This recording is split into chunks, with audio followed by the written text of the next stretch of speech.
Welcome to The Explainer. Today we're jumping back in time, way back, to an era when empires had crumbled and everything was in chaos. And out of that chaos, a system rose up that would dominate Europe for 1,000 years. It shaped, well, everything. Who you were, how you lived, and how you died. This is the story of feudalism.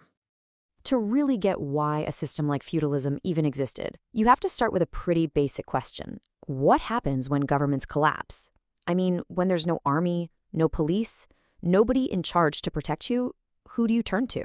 That was the exact terrifying problem facing pretty much everyone in Europe in the 9th century.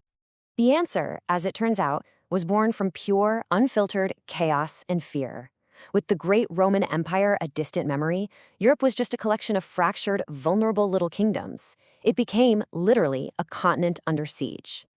I mean, just look at the pressure Europe was under. From the north, you had Viking longships sailing up rivers and terrorizing coastlines. From the east, you had the Magyars, these incredibly skilled horsemen, launching lightning-fast raids. And from the south, Saracen pirates were a constant threat in the Mediterranean. This wasn't some organized war. It was just constant, unpredictable violence from every direction. So you might be asking, where were the kings in all of this? Well, the simple, brutal truth is, they were too weak to do much of anything. The central government that people would normally rely on for protection, it just wasn't up to the job. So why were they so powerless? Well, for starters, borders were a mess, constantly changing. They had no professional standing armies, which meant they had to practically beg their own powerful nobles for soldiers. They didn't have a reliable tax system, so they were always broke. And get this, most didn't even have a capital city. The royal court was constantly on the move. They were kings in name, sure, but in reality, their power was incredibly limited.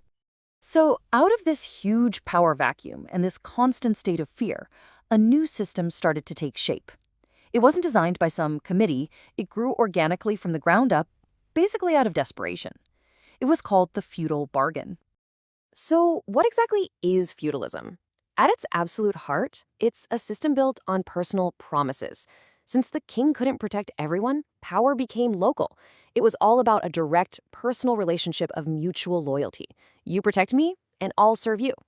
This one idea is basically the engine that drives the entire medieval period. The whole system really rested on two core bargains. The first was between the king and his most powerful nobles. A noble would swear loyalty and promise to bring his knights to fight for the king. In return, the king gave him a huge chunk of land, called a fief. The second bargain was between that noble and the peasants living on his new land. The peasants agreed to work the land for the lord, and in return, the lord promised to protect them from all those invaders we talked about. It's a chain of obligation, all built on land and safety. And this wasn't just some casual handshake deal. Oh no, it was sealed in a super formal, deeply symbolic ceremony called homage. Just picture it. A powerful warrior noble gets on his knees, places his hands between the king's hands, and swears a sacred oath of loyalty. In that moment, he officially became the king's vassal, a man bound by honor to serve. It was the instant a promise became a sacred contract. Okay, so we've got all these oaths and bargains flying around, but how did that actually translate into everyday life for the average person? Well, it all centered on one place, the economic and social heart of the medieval world, the fief. You can think of the fief as its own little self-sufficient universe. You had the lord's personal land, his reserve, which the peasants had to farm for him. Then you had the plots of land they were allowed to farm for their own families. And tying it all together was the village, with its church, its mill, its bakery, all of it huddled in the shadow of the lord's castle, the center of defense. For most people, this little patch of land was the only world they would ever know. And that self-contained, isolated world of the fief led directly to an extremely rigid social structure. I mean, think about it. With very little reason or ability to leave, there was almost zero social mobility. You were born into a specific job on that specific piece of land, and you were pretty much expected to stay in that role your entire life. Medieval society saw itself as being neatly divided into three groups, or estates. First, you had those who fight, the nobility. Then, those who pray, the clergy. And finally, those who work, the commoners. Now look at that privileges column. The top two groups, they held all the power and paid no taxes. The bottom group, which was, over 90% of the population, had zero privileges and paid for literally everything. But even within that massive commoner group, there was one huge distinction. A few were free peasants who might rent or maybe even own a tiny plot of land. But the vast majority were serfs. And here's the key difference.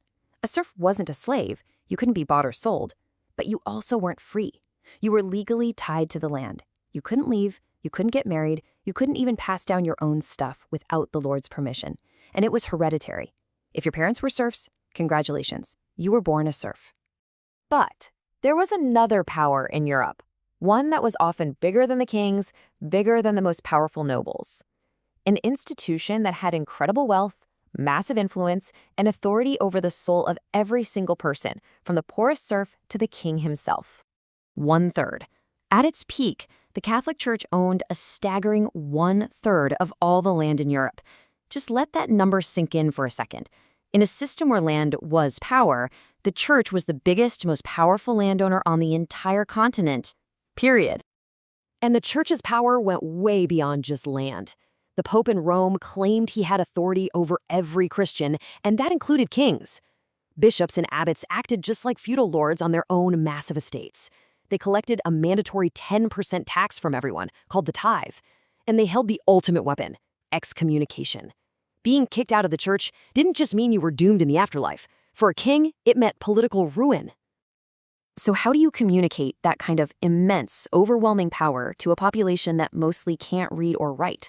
Simple. You build it, you carve it, you paint it everywhere. This incredible power was made visible to everyone through a new, imposing style of art we now call Romanesque.